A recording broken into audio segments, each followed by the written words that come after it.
들으면서 이거 뭐 겁도 나고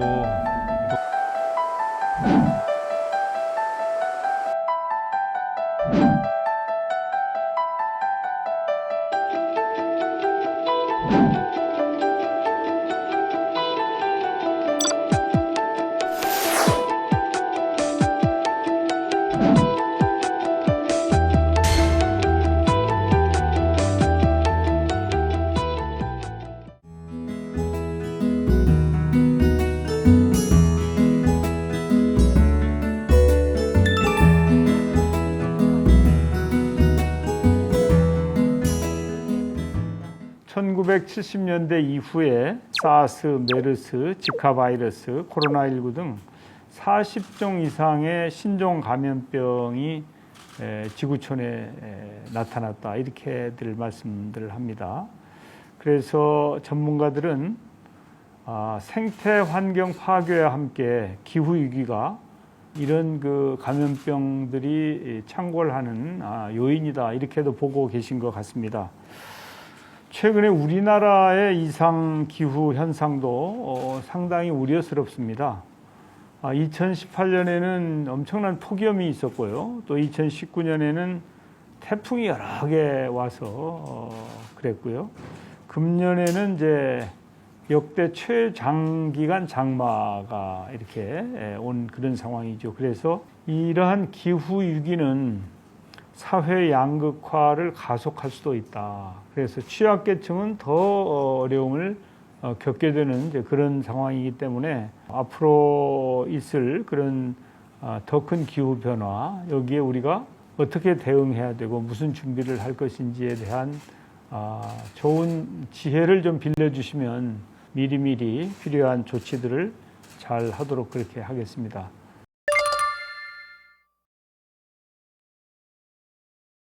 기온이 지난 빙기에서 간빙기까지 가는데 만년에 걸쳐서 변했는데 그때 기온이 4도가 상승했습니다. 그런데 인간은 100년 만에 1도를 증가를 시킨 것이죠. 그러니까 자연에서 가장 빠른 기온의 상승 속도보다 자그마치 25배나 지금 빠르게 지금 기온을 변화시키고 있다라고 하는 겁니다. 그래서 지금 이 약한 이러한 이제 생명체들이 지금 하나하나 그렇게 이제 멸종들이 지금 되어가고 있어요. 지난 5억 4천만 년 동안에 5번의 대멸종 사건이 있었습니다. 분명 원칙이 하나 있습니다. 먹이 사슬의 최정점에 있었던 그 생명체는 단 한 마리도 저러한 대멸종 속에서 살아남지 못했다라고 하는 거죠. 오늘날 우리가 지금 현재 먹이사슬의 최정점에 지금 인류가 있습니다. 6번의 멸종이 일어나게 되면 이 지구에서 완전히 사라질 생명체가 바로 인류라고 하는 이유가 바로 이것 때문에 지금 그런 것입니다. 지금 지구의 상태가 찜통이라고 하는 이 계곡에 지금 빠지려고 하고 있습니다. 여기에 일단 빠지게 되게 되면 인류는 스스로 밖으로 지금까지 문명을 만들어왔던 이곳으로 올 수 없게 된다라고 하는 겁니다. 금년에 이제 한 달 전쯤에 시베리아 그 지역에 38도까지 기온이 올라갔습니다. 그 지역이 원래는 눈이 이제 덮여 있어야 되는 지역이에요. 그런데 지금 지구가 가열이 돼갖고 녹아버렸습니다. 예전에는 햇빛이 들어왔다가 눈에 반사가 돼서 햇빛이 우주로 날아갔어요. 그런데 지금은 녹아버렸기 때문에 햇빛이 지구에 흡수가 돼버립니다. 그러면 온도를 스스로 올리는 것이죠. 그래서 파리 기후협약에서 2도 이내로 제한하자라고 하는 것이 바로 마지노선, 그거를 넘게 되면 우리는 지구는 스스로 이제 온도가 증폭이 되면서 그렇게 이제 기후 위기로 들어간다. 기후 위기로 인한 그런 이제 위험에 대한 이제 이야기를 여기서 하는데, 위험을 화이트 스완, 블랙 스완, 그린 스완으로 이제 나눴습니다. 우리가 화이트 스완이라고 하는 거는 과거의 경험으로 다 대응할 수 있는 위험이에요. 블랙 스완, 그러니까 백조는 하얘야 되는데 이게 까만 백조가 있는 거예요. 이건 있을 수가 없는 일이죠. 이제 가장 대표적인 게 금융위기, 우리 2008년도에 그런 금융위기, 그 다음에 지금 코로나19 같은 것도 이러한 계열에 속하는 것이고, 위기가 올 때까지는 잘 몰라요. 그렇지만 이제 위기가 일어나면 굉장히 당혹스럽긴 하지만 이게 이제 시간이 지나게 되면 이 충격으로부터 끝나고 회복을 할 수 있다라는 건 관리를 할 수 있는 위험이다라고. 이 그린 스완은, 이게 이제 기후 위기와 관련된 스완은 위기 발생은 알아요. 위기가 일어난다라는 건 우리가 다 알지만, 그렇지만 언제 어떻게 정확한 그러한 것들은 우리가 모른다라고 하는 그런 특징을 지녔고, 그렇지만 눈앞에 이 위기가 드러나게 되면 이거는 회복을 할 수 없는 위험이다라고 그렇게 여기서 정의를 합니다. 우리의 운명이라고 하는 게 이런 기후 위기 속에서 이게 파멸되는 게 우리의 운명이 될 수는 없죠. 그렇기 때문에 우리가 보다 나은 그런 세상을 만들면서 바로 그 기후 위기를 대응을 해야 되고, 그러려면 우리가 보다 돌보는 세상, 나누는 세상, 아끼는 세상, 이러한 세상을 만들어야지만 바로 2도 이내 이런 안정한 세상을 만들 수 있다라고 하는 것이고요. 발표를 들으면서 이거 뭐 겁도 나고 또 잘 인류는 지혜가 있는 동물이니까 잘 대비하면 되지 않겠냐. 사실 대책은 있습니다. 근데 이제 많은 정부 관계자분들하고 이렇게 대화를 해보면 본인이 스스로 이 기후변화는 몸소 느끼겠는데 이게 미래에 대해서 너무 불확실해서 정부 정책에 반영하기에는 좀 주저스럽다라는 얘기를 많이 합니다. 그런데 이제 그런 부분은 다소 어렵게 들릴 수 있는 얘기인지 모르겠는데 사실 이 오차라는 거하고 불확실성이라는 거에 대해서 명확하게 좀 구분을 하면 됩니다. 예를 들어서 우리가 2-3은 5다고 얘기했을 때 만약에 6이 되면 그건 틀린 답이거든요. 근데 이제 기후변화 시대에는 2-3은 5가 될 가능성이 많지만 6이 될 수도 있고 4도 될 수가 있다. 요번에 그 태풍 마이삭이 왔을 때도 우리 기상청이 예보한 진로하고 또 영국이나 유럽에서 예측한 진로가 차이가 있었는데 사실 요번에 우리 기상청이 잘 했는데 또 아닌 경우도 있거든요. 그래서 우리가 판단했을 때 가장 맞다고 생각하는 진로를 주로 대책을 세우고 또 다른 목소리로 얘기하는 전라도 쪽으로 올라간다는 얘기나 또 일본으로 빠져나간다는 이런 얘기까지도 우리가 다 모아서 앞으로 이제 우리는 대책을 세워야 된다. 기후 변화 때문에 온다고 지금 얘기도 많이 하고 있거든요. 인류의 인구가 늘어나고 세계화가 심해지고 그러면서 이제 국제적인 교통과 교류가 심해지는 것 자체가 이전에는 세계 한 구석에 있던 질병이 이제 전 세계로 나와서 퍼지는데 아주 짧은 시간 내로 퍼질 수 있는 환경을 제공한 것이고요. 그래서 이것을 생기게 하는 뿌리는 기후변화와 상당히 맞닿아 있기도 하고 또 기후변화가 신종감염병이 생긴 신종감염병을 더 쉽게 퍼뜨리게 하기도 하고 거꾸로 이제 이 기후변화로나 미세먼지 같은 이러한 것들이 사람의 저항력을 떨어뜨려서 질병을 더 쉽게 걸리게 하기도 합니다. 결국 이제 우리가 종합적으로 같이 대책을 세우고 대응해 나가지 않으면 계속해서 우리는 이제 새로운 문제에 부딪힐 때마다 굉장히 큰 어려움을 겪게 될 것이라고 생각합니다. 다른 영향은 혹시 없을까요? 기후변화 취약 계층이라고 이야기할 때는 소득이 낮거나 나이가 많은 계층은 물론이고 야외에서 활동하는 어떤 그 기후에 많이 노출된 직장인들도 기후변화 취약 계층이 될 수가 있습니다. 그뿐만 아니라 눈이 거의 오지 않는 부산이나 아니면 대구에 갑자기 폭설이 내렸습니다. 그러면 그 지역은 폭설될 준비가 되지 않습니다. 이번에 태풍이 동해로 지나갔지만 서해로 태풍이 오게 되면 밀물때 태풍이 겹치게 되게 되면 그때 피해는 더 커질 수밖에 없습니다.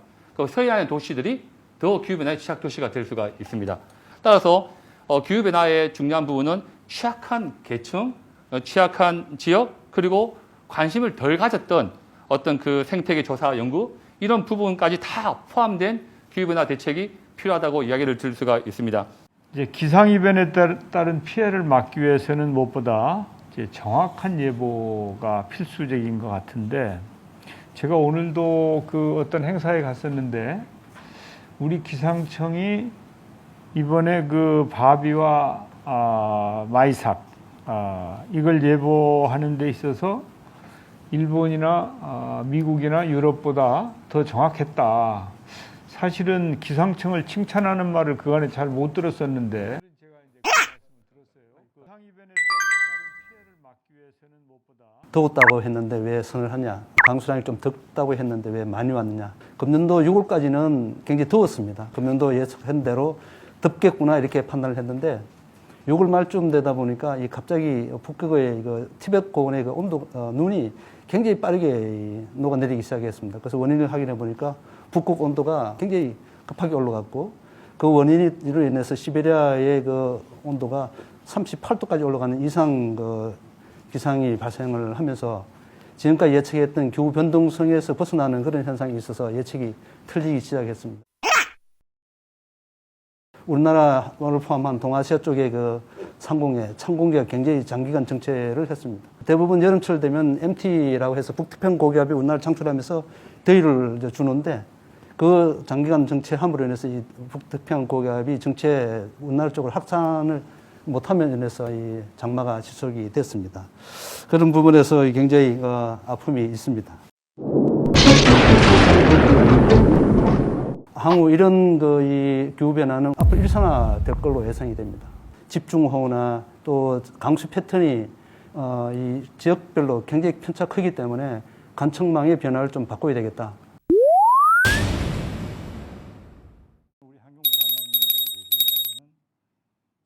근데 이제 기후 변화로 인한 건강 문제라고 했을 때 거기에서 제일 핵심은 바로 이제 취약계층의 문제가 됩니다. 그 미세먼지의 민감 집단과 폭염의 민감 집단을 잘 보면 거의 다 겹칩니다. 노령자와 질병자 이런 분들이고요. 세 번째로 지금 이제 이번에 코로나 사태가 터지면서 코로나 사태의 가장 취약자는 고령자들이고요. 치명률이 가장 높고, 그런데 가령 이제 폭염에 대한 대응으로는 무더위 침투를 해서 에어컨을 공조시설을 틀어줘서 집단으로 같이 모여 있게 하고, 미세먼지의 경우에 공기청정기를 보급을 했는데, 이렇게 공기를 시원한 공기나 깨끗한 공기를 한 공간에 있는 사람들에게 골고루 빨리 섞어주는 시설은 코로나19의 입장으로서는 가장 최악의 상황이 됩니다.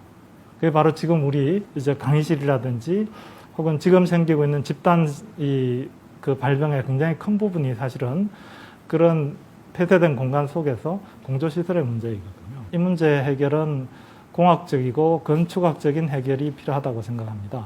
헤파 필터를 통한 깨끗한 공기를 공급을 하되 사람과 사람 간의 공기가 섞이지 않게 공기의 흐름을 유도해주는, 내가 숨쉬는 공기는 밑으로 빠져나가고 신선한 공기는 위에서 공급되는 형태로 하면 이런 공간에서 사실은 서로 마스크를 쓰지 않고도 일할 수 있고 강의를 할 수 있거든요.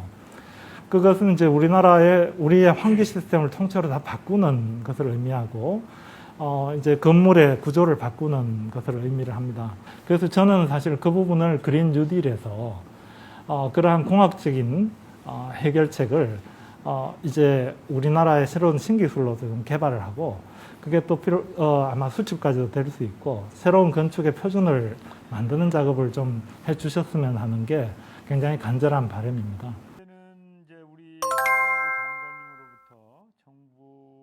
이번에 우리가 그 준비하고 또 추진하고 있는 그린 뉴딜의 3대 분야 중에 하나가 그 도시, 공간, 생활, 녹색 인프라 전환이, 그거는 내용적으로 보게 된다면 다른 한쪽은 이제 온실가스 감축을 주로 이제 대상으로 합니다만, 요거는 적응과 탄력성 회복을 주 내용을 하는 그런 세부적인 사업들로 되어 있습니다. 우리는 이제 정식으로 국가 예산을 태워서 가고, 법과 제도에 이제 담아서 가고, 국민의 참여를 통해서 가기 때문에 상당히 의미 있는 것이고요.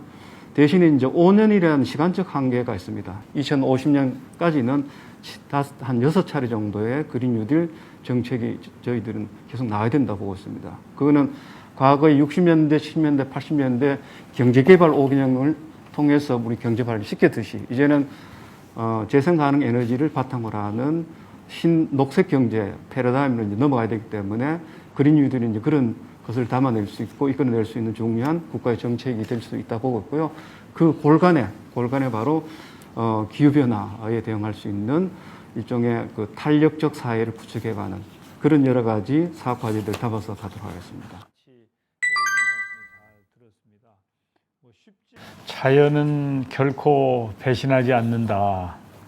우리 자신을 배신하는 것은 항상 우리들이다. 이게 아마 불란서의 사상가 장자크 루소가 남긴 말인 것 같습니다. 지금 코로나19를 기후변화가 촉발했다 이렇게들 말씀하고 있고요. 또 각종 자연재해가 정말 많이 전 지구적으로 일어나고 있는데, 이런 것들은 자연이 인간에게 보내는 마지막 경고일지도 모르겠다는 생각도 듭니다.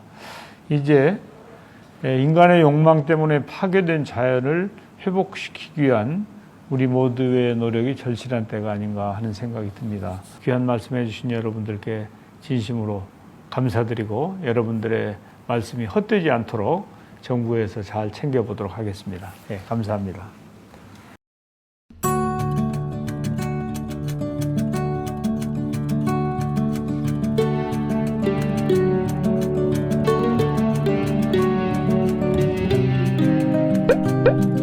좋은 세균 정세균입니다.